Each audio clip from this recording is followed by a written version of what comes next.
Today's topic is very hot. You start doing architectural visualization, you think about the next project, what happens next, hire some people, grow the studio, 10 people, 20 people, even more. The business is growing or at least stable or declining, no one knows. And at some point, you might lose interest. You might need to change careers. You might do whatever you want. We might like sell. You might like get into the idea, okay, is there anything rewarding to the history I have made, the name I have made, the systems I have made inside the studios, the equipment, everything. And at that place, it might be a good idea to sell the company. Selling the company is not only selling the equipment and the place, it is also selling the name, the client base, the employees, the systems and processes inside. And today's topic is going to be completely led by Fabio Palvelli, and he will talk about the life cycle of the business from the launch to the exit. Many of you saw the post on LinkedIn and disagreed with the idea of exiting. They saw it from another perspective, and this could be something, okay, we need to discuss, because at the end of the day, we are doing business for money. Clear. Okay. Yes, morals, employees, we like them, we love them, but if the business is not generating money, it is not a business. The whole main goal of a business is generate money, generate lives, generate, I would say, support other families, and this happens by generating value. Now, at some point, you don't need to continue this. Do you lose everything? No, there should be an exit. There should be a new way, or like a different variation where you can be rewarded to everything you have done. That's our topic today. Fabio, thank you very much for preparing this topic and being ready to talk about it. I will be contributing once, every now and then when you need me, but the complete stage is for you. Please welcome and let's kick off. Hi Nis, first of all, thanks a lot for organizing these talks, and I hope that those watching from home will get some value out of it. I think that, the whole idea of exiting, in many cases, people consider it as a like you're building a startup and then you want to sell to make money with the company that you've built. But the reality is that you have an exit even when you have a job, because your exit when you have a job is to go in pension. And eventually there is a life of a business that goes mainly through three stages if things are more or less linear. There are more stages in case things change, and the conversation to have, I guess it's going to be an interesting one, because I think that most people, when they start a business, they don't think of the stages that are necessary to build a business. And as a matter of fact, let me ask you a question. We have discussed this also at the mastermind, so probably I already know where you're gonna go with this, but in your experience, after talking to all these artists, the average archivist business, how does it start? What is the episode that sort of like starts the chain reaction for an artist to open a business? Tell me. So most of them, they were architects, okay? They did not like the architecture. They worked with another studio. Somehow they want to start on their own. They have a couple of jobs. They say, okay, let's kick off. Let's start freelancing. On the side, they have some side hustle as a freelancer. It grows. The money is coming. Okay, let's do it on my own. And now they are freelancer on their own. They get a couple of people working for them. If it is growing, they know how to price. They know the business side. They start a studio, 2 or 3 people. It grows from there. This is the typical, I would say, path. Exactly. So this is also my experience. Usually when a studio starts, it's because somebody's working somewhere and then they get a client, and this client comes back, and then they bring a third project and they say, you know what, I have enough, I can do it by myself, and they start, right? So the sort of like the start is conditioned by circumstances. Okay? They do not think, okay, I'm building a business, I need a business plan, I need to understand what's gonna happen 1 year, 2 years in the business. They don't have this idea of tracking performance, if the business is growing. Many clients of mine were not even making sure that the amount of money that we're earning was sort of like going parallel with inflation. So, they had no way to measure whether or not they were doing the right thing. And the most important thing, nobody thinks about what's going to happen one day when you're done, right? When you want to get out or when you happens to you. And I do think that this is because when you're young and when you're doing something that excites you, the last thing that you want to do is to think, okay, what happens when I get old and when I don't want to do the job anymore? Before getting into this call, I was telling you the story of my friend who's a musician. He's a very old guy, like 85, 86. And he used to be a teacher at the university, teaching at the conservatory, but he would also go even like at the age of 75, 76, to play in bars until like 3 o'clock, 4 o'clock at night. And he would tell me that he was doing this also when he was teaching. So, he would go out and play until 4 in the morning, and then take a shower and go to university, right? And I was telling him, hey, Jerome, one day I want to do the same as you. Like, I love my job and I see myself doing it until I'm super old. And then he said to me, well, one day you will want to go in pension. And I was like, in pension? I'm gonna die working. Like, I love this job, And this was like 10 years ago, 12 years ago. It took me like 10 years to be like, he was right. Yes. Basically, the idea of exiting is that you have to think, especially when you're a business owner, about what's going to happen once your company is not relevant anymore, or maybe your company, you built a very good company and you think, okay, I don't want to continue doing this.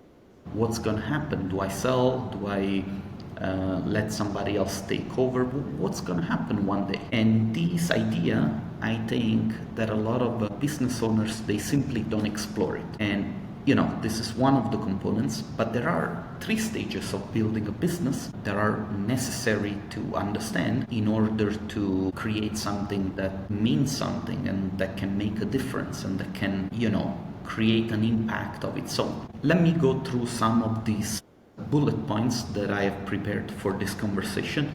And I would be really curious to see if there are people watching from home, whether or not they agree or disagree with this. But anyway, when you start a business, any business, it's not only about architectural visualization. You need to do a market research. You need to understand what is that you can bring to the table that other people don't. And in many cases, when I ask this question to business owners, they'll tell me, well, there is already other archivist people, so I don't really know what it is that, we can bring to the market. And so they already start without having a unique selling proposition. In order to define a unique selling proposition, the easiest way to do is to ask yourself, what is it that makes me as a person different from all the rest? And actually, you will quickly realize that your unique selling proposition, especially if you start small as a freelancer, really is your personality, who you are as a person. Then you have the contacts, the people that you already know, maybe from university, maybe from school, maybe from other businesses or other places where you worked before. And so it is very important to define at a very early stage who's your target market, what is the understand the needs of the clients in the specific, and of course, understand whether or not the financial rewards make sense for you. So, are you capable of entering the market at a price point that allows you to put food on the table at the end of the month? Now, a lot of people with which I had this conversation in the past, they automatically will tell me, well, then if you think about this, it makes no sense for anybody to enter the market because the market is already saturated. There are traces of truth in that sentiment, but it's not always like this. You can still enter this market and bring something different, but you need to make sure that you explore a way to make your business different. Okay, now we have talked already about the unique selling proposition. When you define your unique selling proposition, you need to be capable of communicating to the external world what your unique selling proposition is. This is usually referred to as positioning, right? You understand your unique selling proposition, you try to build your image around that, and so you try to position yourself into the market. How do you want to position yourself? You want to position yourself as a boutique, a company that does very high-end jobs, not a big clients, very few clients, but very high-end work. This is a very competitive niche because a lot of artists want to do that. Do you want to work in more of a fast turnaround sort of a market niche where maybe your work is not of the highest end, but you can produce a lot and you can have quality assurance so that you can produce, say, 100 images in a month. Maybe they're not the best, but you can do them relatively cheap and fast. There is no right or wrong. It's just a question of understanding whether or not this is the thing that you can do good, right? Then there is the whole idea of creating a business plan and making an investment. Once I remember talking to an older artist than me, and I told him very proudly that I can do this job with very little money because I don't have any investments. I don't have an office. I was working with a very small laptop. I would go in the offices of other architects and I will make the images in-house. And he said to me, well, if you do not have any money at stake, then you're never going to really take this serious, because for you it's just a game. And this is something that I got told like almost 20 years ago, and I still remember it because it's true. In my career I never had something at stake where I said, okay, I really have to make it work. Maybe this happened later with the D2, but not with the archivist business, right? And on one end maybe I was lucky because it gave me the chance to work for more people and to be more flexible and to go and work in different places, but it never really pushed me to build something of my own. Do you understand? Then there is the whole idea of building what we refer to as an MVP, but for archivists, which is a minimum viable portfolio, which is basically a body of work that will allow you to get certain types of projects. And in many cases, what happens is that quite a few artists, at least the ones that I've talked to that were trying to build a business, they took the risk to do very cheap work just because they had to build a portfolio, which is sort of like the logic idea, so to say, because you want to do work, you want to get paid something, but it's actually a very dangerous thing for positioning, because the moment that you start working for very little money, it becomes very difficult to then charge the right amount. And so the idea of building a portfolio, you have to find ways to do that without losing value. And one way to do this is, for instance, to partner up with other people. And so say you find a young architect who is doing a competition, they might not have a lot of money. You tell them, look, I'm trying to get a project for my portfolio. Do you want to do a collaboration, right? And we do this competition together. That's one way. Another way is to work for people that can give you something other than money. I give you an example. You might want to be speaking at a conference, right? If you do a project with somebody that you know that they're going to be at that conference, you can say, hey, would it be possible for me to get a ticket or maybe a speaking spot to that conference? I'm throwing ideas at you just because I want you to understand, it's very logical and very direct to think, okay, I'm gonna do work for very little money so that I can build a portfolio, but then quickly you're going to be known as the people that do work for little money, and so this is going to be very difficult then for you to elevate yourself. So these are basically the startup phase, right? It's the things that you have to think of when building a business. And this is usually what most artists go through without really giving it too much thought, because some of this stuff will happen naturally. Then there is the whole phase of growth, and so what comes in the middle of running a business, right? Which is measuring performance, measuring growth, taking a look at again inflation to make sure that your prices are done accordingly.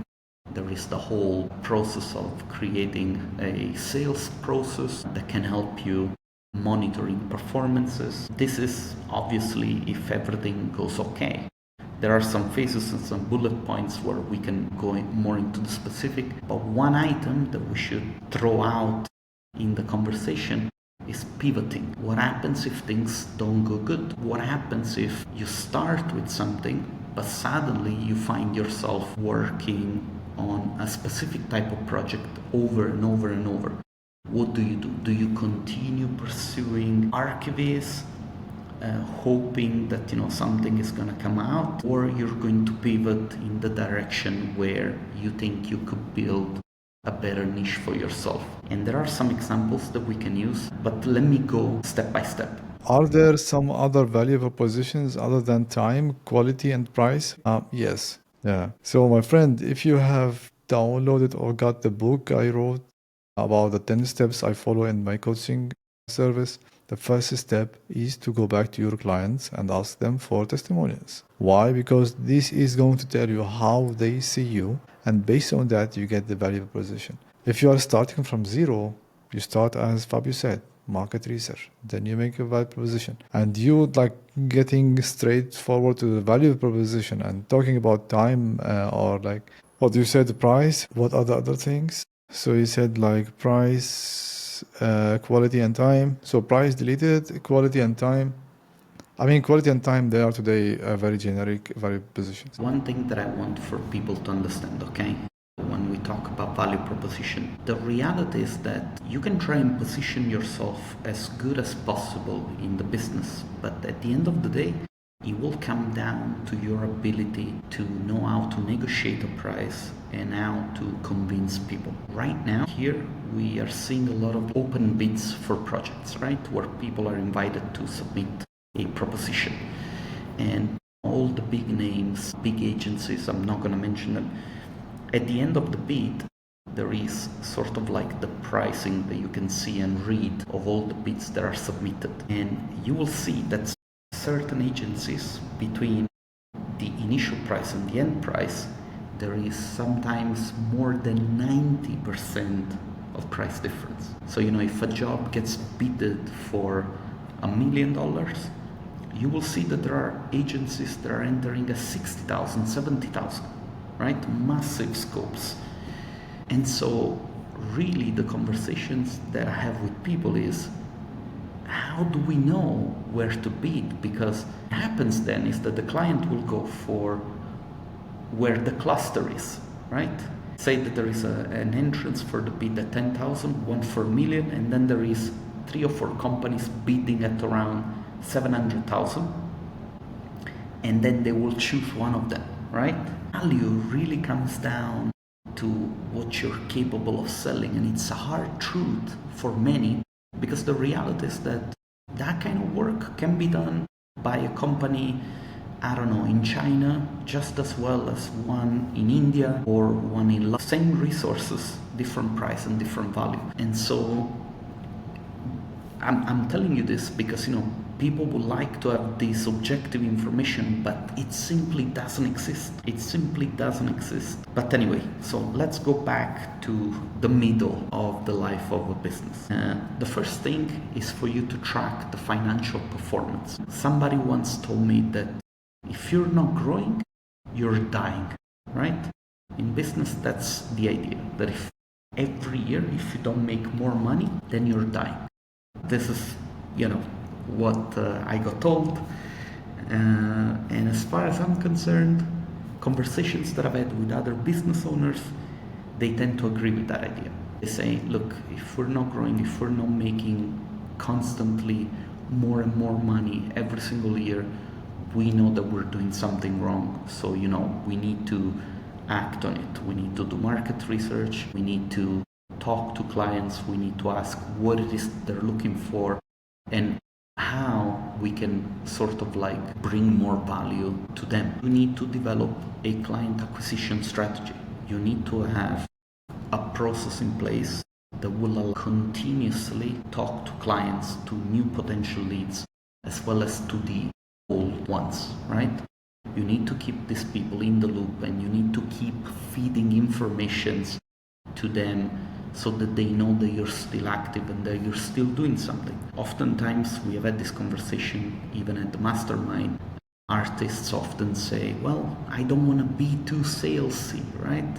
I don't want to push my clients. But the reality, again, is that clients might forget that you exist. And so what do you do if clients forget that you exist? You need to talk to them. And eventually, what you have to understand is that you as an artist, you can help people with their endeavors. So if you reach out to a client because you want to tell them, look, I have the possibility to help you selling your buildings off the plan, this is an email to remind you that we can work together, you're giving them a favor. You're doing them a favor because they might have forgotten that you're there. They might be looking for somebody to do the job, and they don't come to you because they simply forgot that they work together, that you work together, right?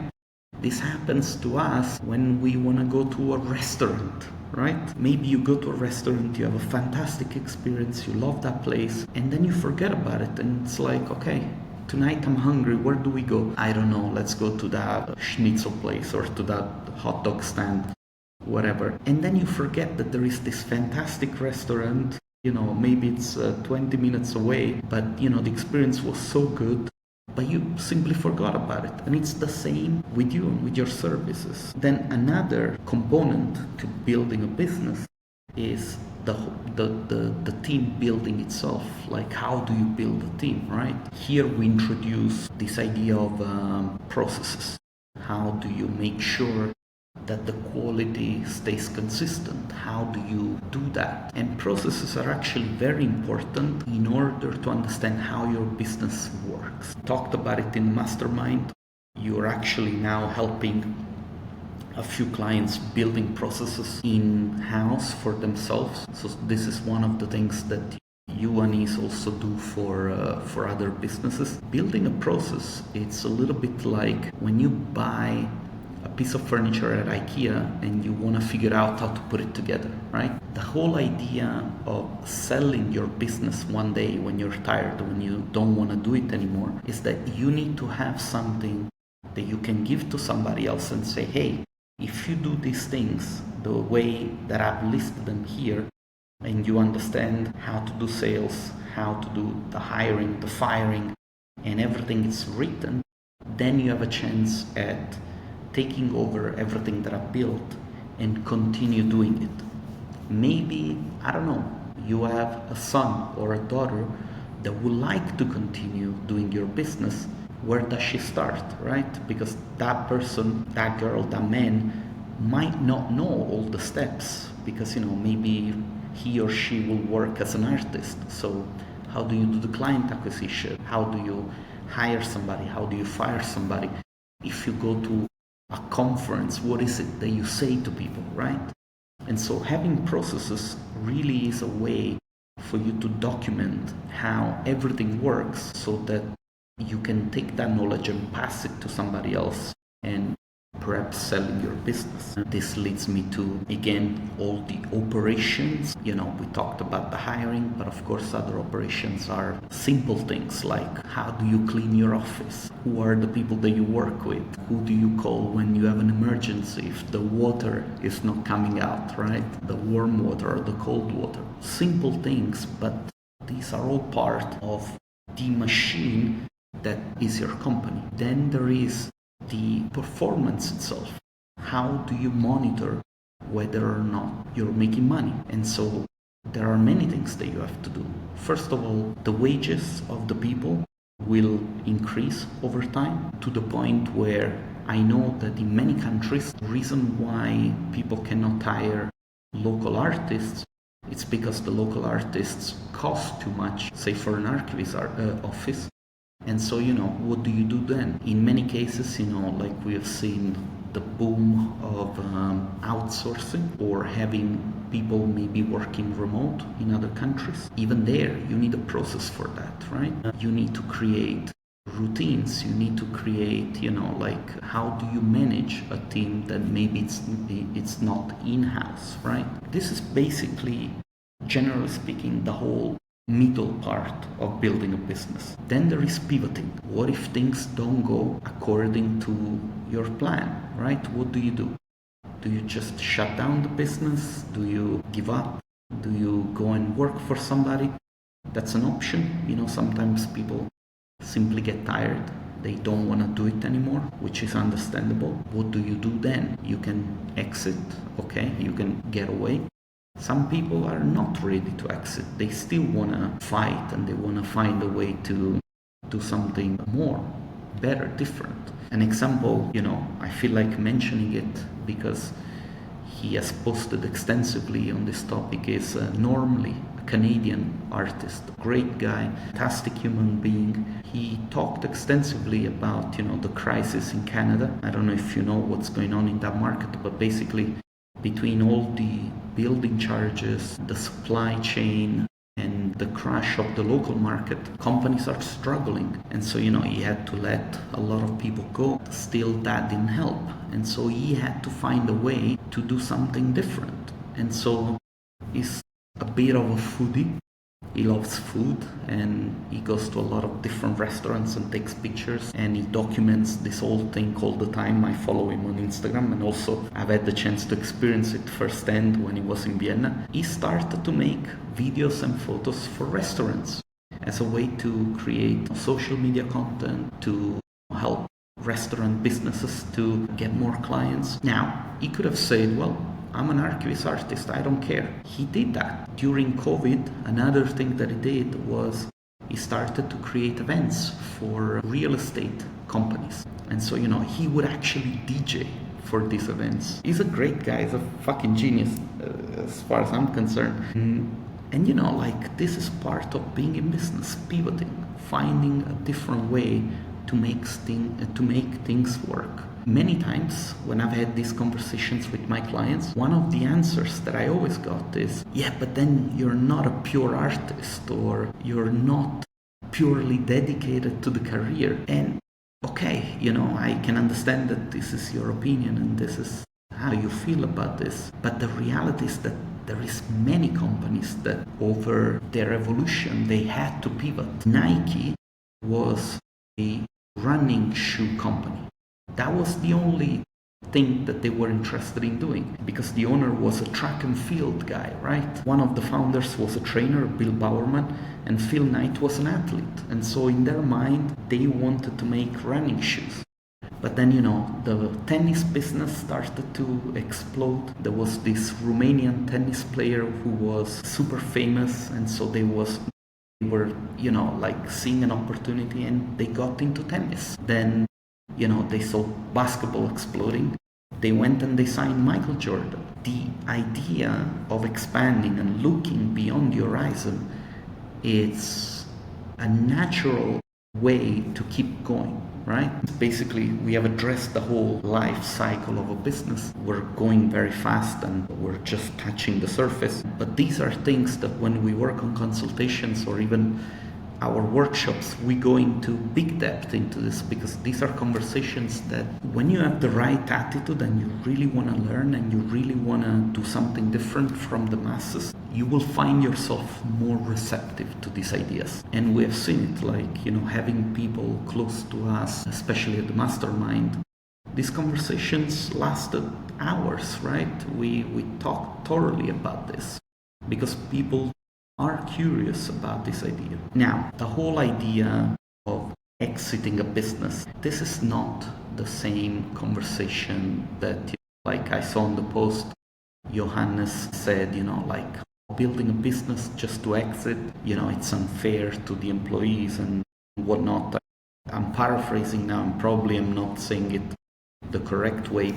But what I do know is that a lot of artists feel that dishonesty, so to say, to think that they want to exit the business or sell the business, because in a way the whole idea of entering the business is to build something meaningful and having people working for you and maybe giving them a livelihood, which are all very honorable things. But the reality is that when times are rough, you'll have to make a decision. Either you keep the people that you care about and then the business goes down, or what you need to do in order to keep the business going, right?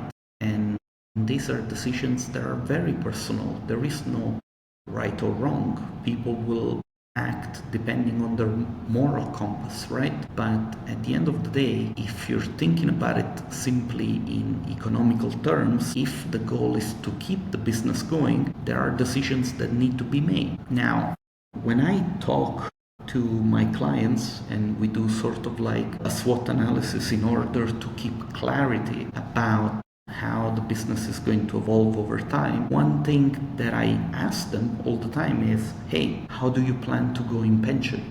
And this is a question that often they cannot answer, right? Because what is it that you do? Do you put money aside? Do you invest in something? Many years ago, I had a mentor that was telling me, well, I'm buying real estate. I'm buying real estate, and that's really the only thing that I can do. As long as I have 3 apartments, I'm going to be fine, because 1 is going to be mine, and 2, I'm going to rent and get some money for myself. And maybe there'll be a little bit of pension. And this is actually one of the strategies that, say, if you go to a barber school or to a plumber school, right? They'll tell you this. They'll say, buy yourself some real estate, not much. Make the investment. You have the skills, you have the ability to fix it. Keep it for yourself. Do a restoration. And this is how you're going to have something when you go and retire. The other thing that you can do is to really think in terms of like business proposition. So you build your business up until it has a very clear, unique selling proposition. And then you decide whether or not it's time to go and talk to somebody that maybe is a little bit younger, or maybe it's a company that works in the field of real estate that could use your services. And so you think of like having a partnership, or maybe to take the whole company and sell it to them so that they can incorporate it and keep going and they can keep using it. Basically, the idea of exiting is to simply say to yourself, hey, what's gonna happen one day when I'm done, when there is no more Fabio wanting to make the images and wanting to make, call the clients. And these are all very legitimate things to ask yourself. Now, in my experience, what we can do as consultants, we can help you planting that seed in your head so that you can sort of like think of something that you can do for yourself. I have a client from Montenegro who basically built houses for all of his employees. And he said, okay, every time that I take somebody, now I don't know how this has evolved, but he said, I'm gonna build houses, and the people that come and work for me, as an incentive, they're going to have the apartment for free plus the wage, right? And so this was his way of like having a unique hiring proposition for his own team, right? And the idea is that one day when he's old and when he doesn't want to do it anymore, he can either rent it to people for rent or whatever. But the whole idea is that because Montenegro, we're talking pre-COVID, so because Montenegro used to be very cheap, he could actually build a house for very little money. And as far as I'm concerned, the last time that I saw in Montenegro, now the price of the houses are going up. So, I can say with confidence that the investment was smart. Now, I'm not saying that this is the route that everybody should pursue, but at least giving it thought and sort of like train your imagination to think, hey, what's going to happen one day when, I'm done with this whole thing, can only give you a chance at having a retirement. And that's it. That's basically the topic that I wanted to explore today. I think Perfect. it's a very interesting one. And that's it. Thanks, Anis, for We Give have me a chance. have an important question from an important member. Hi, Lasse. How is everything? So, Lasse, really, like the question is, how do you make sure the business is not crippling after you leave? I have seen it many times. Business is being sold, and after 1, 2 years, after the founder is gone, and every client noticed things that don't go well, it always happens, is being blamed onto the exit. Since X amount of time, this company was sold, it is not the same anymore. Why would you care what happens to the business after you left? No, but seriously, think about it, right? I mean, I understand this idea of the legacy and everything, but eventually, once somebody told me that architecture, lawyers, and doctors are the three academic professions that once you're done working, your firm will close with you, right? So that means that a lawyer, once they're done and they don't want to keep working, the company will basically shut down. Architecture is the same, and actually, we have seen it many times. Obviously, there are names like Zaha Hadid where that legacy probably will go on forever. But, Louis I. Kahn, this is the guy that made, all the iconic buildings in India, in the United States, and he died, the company disappeared. Le Corbusier, right? He died, the company disappeared. And this is because the business is attached very much to the way that you do things personally, right? As far as I'm concerned, once you go in pension, this is not your business anymore. Once you decide to exit, this is not your business anymore. I left the D2 conference this year. I loved making the event. I loved building the brand into doing this. I wish, for Jason and Christian to be very successful, but this is not my thing anymore. So, maybe, I don't know, like now it's their thing, and if they're successful, I'm very happy for them, but it is their thing now, right? I cannot have my mind to it anymore because it's a closed chapter. And I think that we as artists need to accept that this is one condition of our being. This morning I listened to Iago, a famous Italian sculptor. He was in a podcast and he said that what artists don't understand is that they are a product, right? And so you can be very good and incredible at what you do, but you're just a product. And around you, there is an ecosystem of people that, will select your work and will sell it, and they will find the buyers, and they will organize events, showings, and museum things for your product to be visible. But once you're done and you don't do it anymore, that's it, right? Maybe there'll be your legacy one day, but usually that legacy comes a lot later on when you're gone and you're not part of that conversation anymore, right? And so this is a little bit of a bittersweet thing to digest even for us, right? Because if we're not doing something anymore, then people stop caring. I don't know. Maybe this is a little bit of a cynical way to look at this, but that's what I think, at least now. So Lasse answered. He said, because of reputation, if you are not dead, you might be around. So I mean, if you have, there is something about like selling whatever it is. Sometimes the business is sold to a competitor, and the competitor will buy it just to turn it down, or at least lower their name in the market. This is one. Two, like a good sign that the business is going to stay in the same quality, the same name, is like while you are in the business, is the business producing the same quality if you are there or not? Like this is an indication if the processes are working properly. And if the process is running smoothly, everyone is producing the same quality.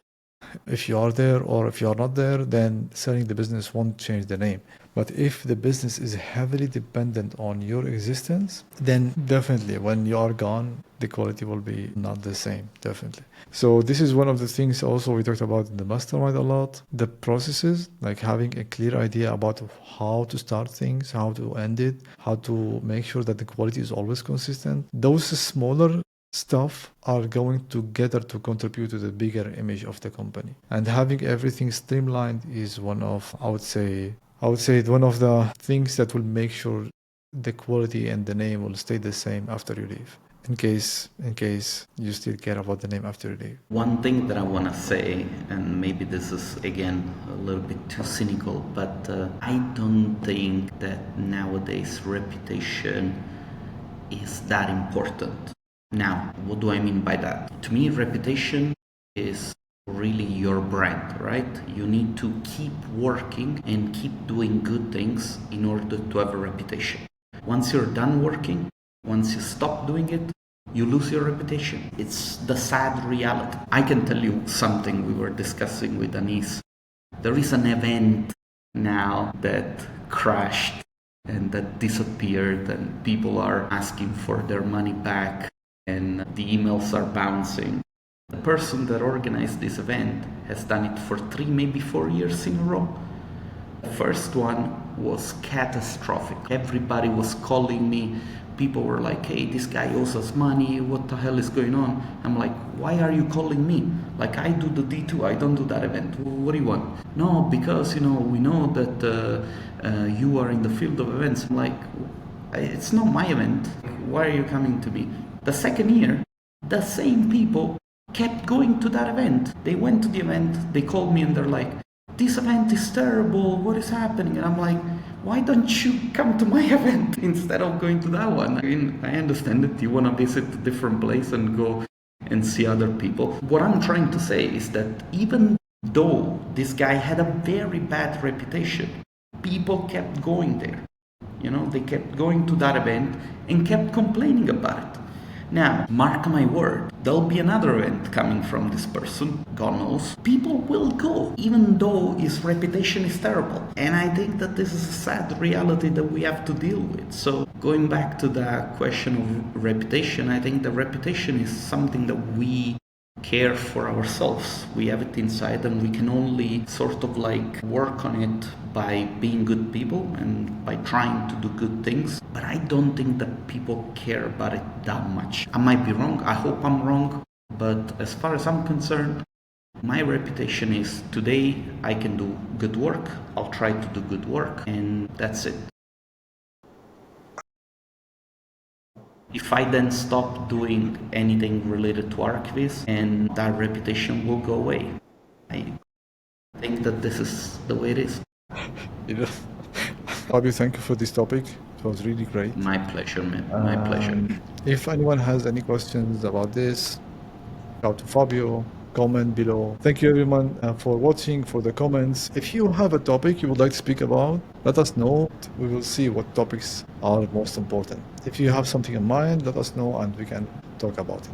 Cool. Thank you, Fabio, again. Thank you everyone for watching. See you all. Thank you. Goodbye.